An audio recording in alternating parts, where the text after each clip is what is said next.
Welcome back to Joe Stunner Boxing. You may have seen my post-fight review of Dubois versus Usyk 2 before it got taken down by the corporate cretins of DAZN and YouTube. But if you did see it, if you're one of the lucky 3,000 or whatever it was, you will know that I just heap praise on you, Usyk, and I probably didn't say anything that hadn't occurred to you if you watched the fight. I do think that Usyk is a truly great fighter, certainly one of the best of my lifetime, and just an exemplary fighter, perfect fighter to point your kid in a direction of if they want to learn how to fight, and seems like a very decent human being as well. However, can we please put the brakes on a little bit, just a little bit, when it comes to people, a lot of people from what I've read, saying that they either think he's the greatest heavyweight ever, or they think, they're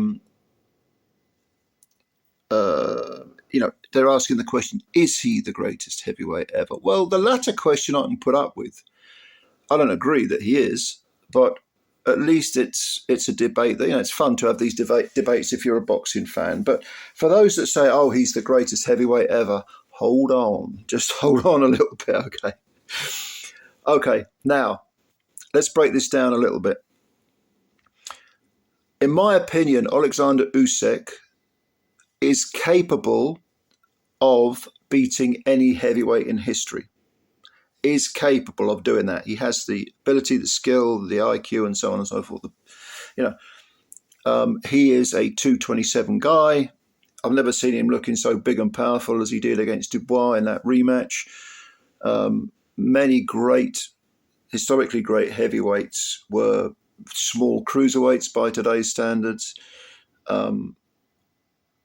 But does that mean because he is capable, not he necessarily would, but he's capable of beating any heavyweight, does that mean he's the greatest heavyweight ever?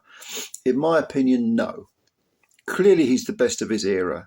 He's beaten Fury twice, legitimately. He's beaten, regardless of what Fury says about politics and all that shit that he comes out with, it's just the usual Fury bullshit. Forget it. Don't even give it time of day. He's knocked out Dubois twice, and he's won most of the rounds, most of 24 rounds against Joshua. Okay, the only man he hasn't flattened or beaten up is Wilder, and Wilder's shot anyway. So Usyk's career, he's only faced 5 heavyweights, Chaz Witherspoon and Chisora being the others. And of course, he beat Chisora, who's a decent sort of B- B level heavyweight, not quite good enough for the elite, but still a very good heavyweight who will give you plenty of work, even if he loses every round, And just to throw him into the bargain, Usyk's beaten him too. So Usyk's run at heavyweight is absolutely exemplary and proves that he's the best heavyweight of his era. You can definitely make it a case for him being the best cruiserweight of all time. That I wouldn't have a problem with. I wouldn't, I'd say, is he greater than Evander Holyfield? You can make that argument. There's a strong argument to be made, because don't forget, Usyk won everything in a very good era of cruiserweights.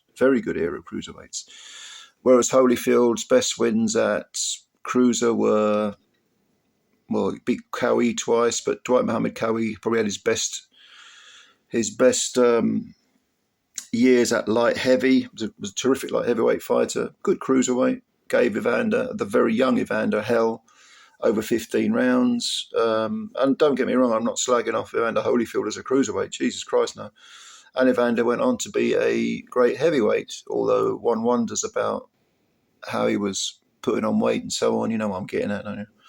You say that about a lot of fighters. We saw another one at the weekend in Pacquiao. But look, heavyweight, no. To me, it really depends on the criteria you're using for greatness. I was talking to Bob over at Canada's Boxing Channel about this, and he was making this point.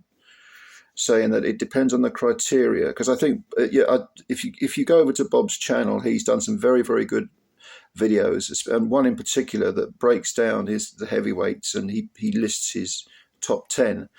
But of course, there are always, whenever you're making these arguments, there are always these sort of intangibles that you have to throw in.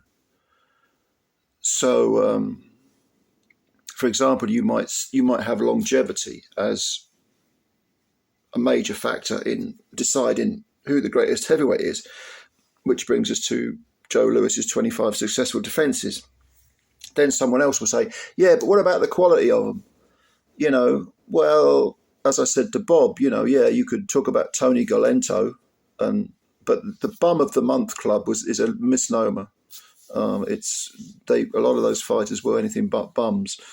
I mean, Arturo Godoy, for example, who gave Lewis a very good fight. They fought him twice in the same year, I believe.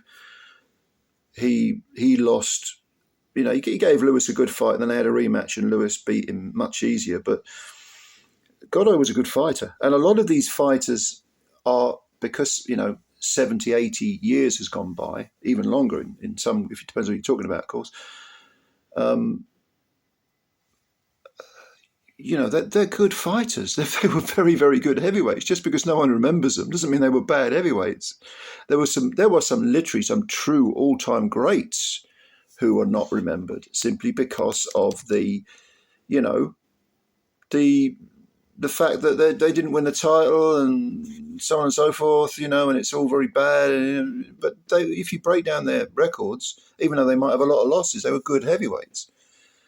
And then, so someone like, then you look at someone like, someone, if you're talking heavyweights, someone who would be very difficult to sort of gauge would be, say, Sam Langford, because Langford fought from lightweight to heavyweight, beat plenty of Hall of Famers in all sorts of divisions, but really was just a super middleweight, size of a super middleweight, or a light heavyweight maybe.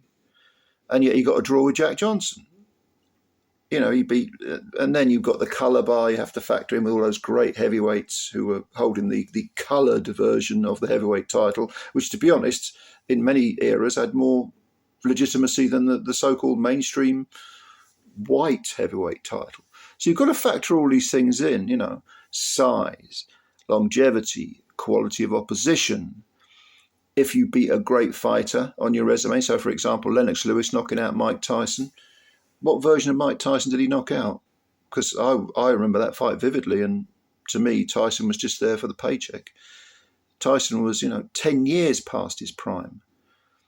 Could Lewis have beaten a prime Mike Tyson? I would have favoured Mike Tyson strongly, the best Mike Tyson against the best Lennox Lewis. And that's not to disparage Lewis. Lewis was a great fighter. People say Lewis got knocked out twice. How can you put him in the mix? Yeah, but he came back and he beat the two guys who beat him by stoppage. So do you not get points for showing the great fortitude in coming back from a defeat? Do you have to factor that in as an example? So all this stuff is very, very difficult to assess. What criteria are we using for greatest heavyweights ever? In my opinion, and I love Usyk, I think he's by far the best of his era. He's made a fool out of everyone. He beat Tyson Fury twice. He beat Joshua twice. He's knocked out Dubois twice. Anyone who's ever given him any grief, he's replied in the ultimate retort, if you like, the ultimate way. But I don't think he's the greatest heavyweight of all time.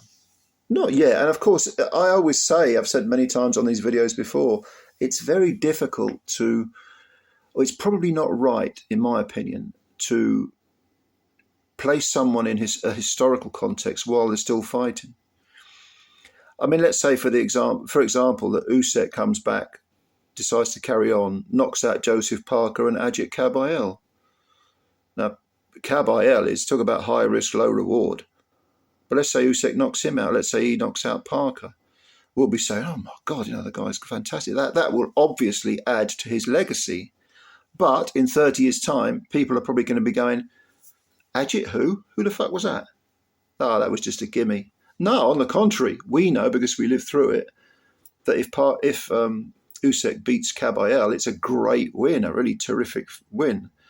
And they'll say, "Oh well, he beat Parker. Parker was a good fighter." What they won't take into account is that Parker is probably past his best. He's probably seen better days. In my opinion, Parker, as much as I like Joseph Parker, I have great respect for him. I do think he's been looking a little bit frail. He can be hurt and hit, but you have to factor in all this stuff. It's extremely difficult to make these judgments, and it's an argument, a debate, whatever you want to call it, that will never be settled. There'll always be something someone can come in with. So anyway, those are my thoughts on the great Oleksandr Usyk. Whatever you think, he's a great fighter, and we're privileged to watch him. An absolute fistic maestro, and a great guy too. Good human being. But leave your thoughts below, please do.